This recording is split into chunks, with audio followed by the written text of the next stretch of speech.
دیکھیے 3 پرابلمز ایسے ہیں انسانی تمدن کے جن کا کوئی حل انسان نہیں کر سکتا۔ سب سے پہلا مسئلہ اور سب سے پرانا مسئلہ، ابدی مسئلہ ہمیشہ سے ہے جب سے انسان ہے، عورت اور مرد کے حقوق و اختیارات میں کیا تقسیم ہونی چاہیے۔ آپ کو معلوم ہے افراط و تفریط، یا تو عورت کو ملکیت بنا دیا گیا، جیسے بھیڑ بکری جو ہے آپ کے لیے کھوٹے سے باندھ رکھی ہے، ایسے ایک عورت بھی باندھی ہوئی ہے، وہ آپ کی ملکیت ہے، اس کے کوئی حقوق نہیں ہے، اس کا کوئی لیگل سٹیٹس نہیں، اس کا کوئی تشخص نہیں، کوئی ہے ہی نہیں۔ یا وہ انتہا ہوگی اور یا وہ انتہا ہے جو آج آ گئی ہے، بالکل مرد کے شانہ بشانہ، ساری تخلیقی مصلحتوں کو چھوڑا، ساری جو بھی انسان کی جو انیٹومیکل جو بھی ڈفرنسز ہیں ان کو چھوڑا، جو سائیکولوجیکل فرق ہے ان کی تخلیق میں، اس کو بھی ایک جیسے برابر، نہیں، قطعاً نہیں۔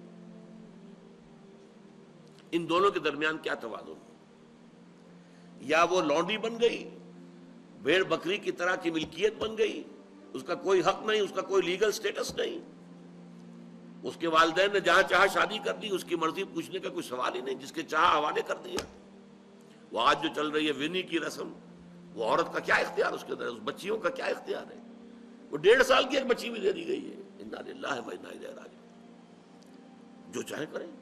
یہ تو ایک انتہا ہے۔ دوسری انتہا بالکل برابر، نتیجہ کیا نکلا ہے؟ بالکل برابر میں خاندانی نظام برباد ہو گیا، اس لیے کہ ایک ادارے کے 2 سربراہ برابر اختیار والے نہیں ہو سکتے۔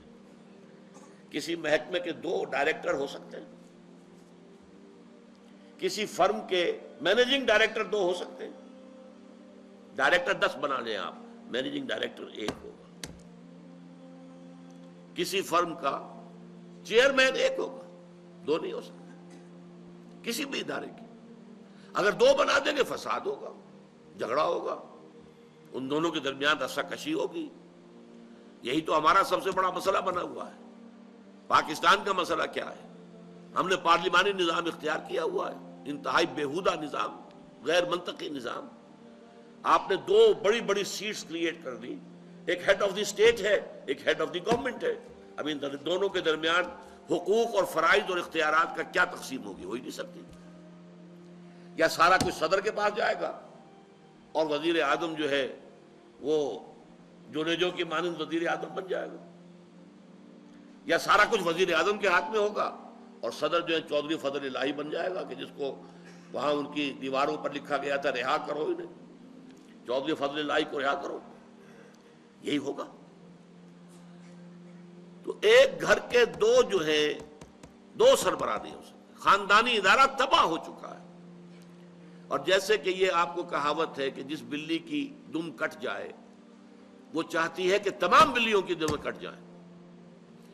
یورپ میں، امریکہ میں برباد ہو گیا خاندانی ادارہ، آج وہ تلے ہوئے ہیں کہ مشرق میں اور خاص طور پر مسلمان ممالک میں ابھی اگر کچھ انٹیکٹ ہے یہ خاندانی ادارہ، کچھ خاندانی اقدار ہیں جو برقرار ہیں، کچھ والدین کی عزت اور عظمت اور کچھ ان کا احترام اور ادب اور خدمت کا مادہ ہے جو برقرار ہے۔ چاہتے ہیں کہ ختم ہو جائے، تباہ و برباد ہو جائے۔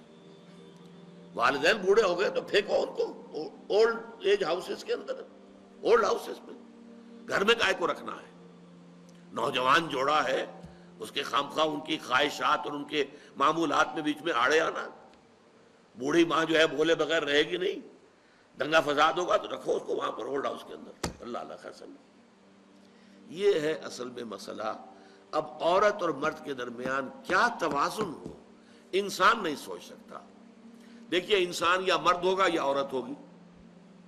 مرد سوچے گا تو وہ اپنے اعتبار سے سوچے گا، عورت کی نفسیات کیا ہے، عورت کے احساسات کیا ہیں، اس کو کیا پتا۔ عورت سوچے گی تو اپنے اعتبار سے سوچے گی، مرد کے احساسات کیا ہوتے ہیں، مرد کی نفسیات کیا ہوتی ہیں، اسے کیا پتا۔ لہذا یا ادھر کا ہوگا یا ادھر کا معاملہ ہوگا۔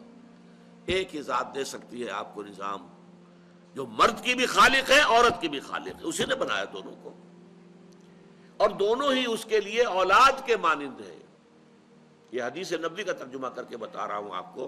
حضور نے فرمایا الخلق عیال اللہ، یہ خلق جو ہے مخلوق ہے، یہ اللہ کے کنبے کے مانند ہے۔ تو مرد بھی اللہ کے اس کنبے میں شامل ہے، عورتیں بھی شامل ہیں. اس نے نظام دیا، شادی بیاہ کے یہ قوانین ہونے چاہیے، طلاق وغیرہ کا یہ مسئلہ ہونا چاہیے. یہ سارا ضابطہ جو دیا ہے وہ اس لیے دیا ہے کہ یہ انسان اپنے ذہن سے نہیں سوچ سکتا. آج تباہی آ گئی ہے مغرب کے اندر، شادی کرنا ہی نہیں چاہتے. We are living together. شادی کریں گے تو نتیجہ پتہ ہے کیا نکلتا ہے؟ آپ نے اپنی بیوی کو طلاق دی، سب سے پہلے تو یہ کہ آدھی پوری آپ کی جو ملکیت ہے اس کا آدھا حصہ دے دیجیے اسے. نمبر 2، گھر اگر آپ کا اپنا ہے تو اس میں بیوی رہے گی، آپ نکل جائیے یہاں سے. کوئی مرد اس کو قبول کرنے کو تیار نہیں تو وہ شادی کرتا ہی نہیں. اور عورت کی ضرورت ہے، لہذا عورت بغیر شادی کیے بھی اس کے ساتھ رہتی ہے، بچے پیدا کرتی ہے. بٹ وداؤٹ میرج جو بچے پیدا ہو رہے ہیں حرامی بچے. تو پچھلے سال صدر کلنٹن نے کیا کہا تھا؟ اس کا جو اپنا خطاب تھا نیو ایئرز ڈے کا، وہ خطاب کیا تھا؟ ان قریب ہماری قوم، امریکن قوم کی اکثریت حرام زادوں پر مشتمل ہوگی. یہ حرام زادہ ترجمہ کیا ہے میں نے، بورن وداؤٹ ویڈ لاک، شادی کے بندھن کے بغیر پیدا ہونے والے. اسی کو ہم حرامی کہتے ہیں، حرام زادے کہتے ہیں. اور کس کو کہتے ہیں؟ اچھا، دوسرا مسئلہ، پہلا مسئلہ تو یہی ہے، پرانا بہت ہے، قدیم ہے. دوسرا مسئلہ، ایک ریاست ہے، ایک نظام ہے، اس کے کچھ اختیارات اور حقوق ہونے چاہیے. ایک عوام ہے، ان کے کچھ اختیارات ہونے چاہیے. عوام چاہیں گے زیادہ سے زیادہ آزادی ہمیں ملے، ریاست چاہے گی زیادہ سے زیادہ اختیار ہمارے ہاتھ میں ہو. اب جو کچھ ہو رہا ہے ترمیمات کے ضمن میں کیا ہو رہا ہے؟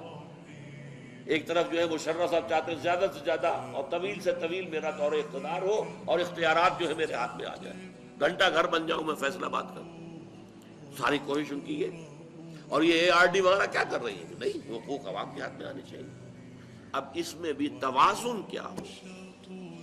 یا ٹوٹلیٹیرین سٹیٹ وجود میں آ جاتی ہے جو رشیا میں تھی، USSR میں تھی، عوام کے کوئی حقوق نہیں، no freedom of speech, no freedom of association. نہ تم اپنے خیالات کا اظہار کر سکتے ہو، نہ تم کو جماعت بنا سکتے ہو. یہ نظام تھا. کام کرو، پیجز لو، بس اللہ اللہ خیر اللہ. حیوانوں کی طرح پر کہ صرف راتب دے دیا جائے گا، باقی تمہیں کوئی تمہاری ایکسپریشن، کوئی اپنے خیالات کا اظہار، کوئی فریڈم آف ایسوسیشن نہیں. امریکہ دوسری انتہا پر، مادر پدر آزاد. 2 مرد شادی کرنا چاہتے کر لیں، ایک مرد بیوی ہو جائے گا اور ایک مرد شوہر ہو جائے گا. لیگلی قانون کے نزدیک ریکگنائزڈ ہوگا. ایک آزادی کی وہ انتہا. گیز، ہومو سیکشولز، وہ وہاں جلوس نکالتے ہیں، بڑے ٹھاٹ سے نعرے لگا کے گزرتے ہیں. وہ ہنستے ہیں، ہم لوگوں پر ہنستے ہیں کہ پاگل ہو گئی ہے جو اس کو ہومو سیکشولیٹی کو بری شے سمجھتے ہیں. اور نیو یارک کا جو میئر ہے وہ لیڈ کرتا ہے پروفیشن. کیوں کرتا ہے؟ اسے اگلا بھی الیکشن لڑنا ہے اور گیز کے ووٹس بہت ہیں. اس سے اندازہ کیجئے کہ کتنی پرسنٹیج وہاں گیز کی ہو چکی ہے، ہومو سیکشولز. یہاں تک کہ طے کر دیا گیا ہے مذہبی میدان میں بھی گیز کو اجازت ہے، وہ پادری بن سکتے ہیں. گیز ہیں، ہومو سیکشولز ہیں، فطرت کے خلاف کام. یا وہ آزادی ہے؟ تو کہاں ہے بیلنس؟ انسانی ذہن کے لیے ناممکن ہے اس بیلنس کا تلاش کرنا. نمبر 3، سرمایہ اور محنت. پروڈکشن جو بھی ہوتی ہے 2 چیزوں سے ہوگی. سرمایہ دار تھا، اس نے کارخانہ لگایا ہے، اتنے کروڑ روپے لگا دیے ہیں، یہ کیا ہے، وہ کیا ہے، یہ سرمایہ ہے. لیکن وہ کیا کر لے گا اکیلا؟ 10,000 آدمی کام کر رہا ہے، لیبر ہے. اب جو کچھ بھی بن رہا ہے، جو پروڈکٹ بن رہا ہے اور جو اس سے آمدنی ہو رہی ہے، اس میں دونوں کے حصہ ہے، لیبر کا بھی حصہ ہے اور سرمایہ کا بھی حصہ ہے. لیکن منافع میں کتنا حصہ سرمایہ کا ہوگا، کتنا لیبر کا ہوگا، کون طے کرے گا؟ یا تو سرمایہ داری بن جائے گی، تب میں تو آپ کو 10 روپے دے سکتا ہوں ڈیلی ویج، منظور ہے تو کام کیجئے ورنہ چاہیے دفع ہو جائے گی. اور بہت سے آپ کے بھائی موجود ہیں جو 10 روپے پر کام کرنے کے لیے تیار ہو جائیں گے.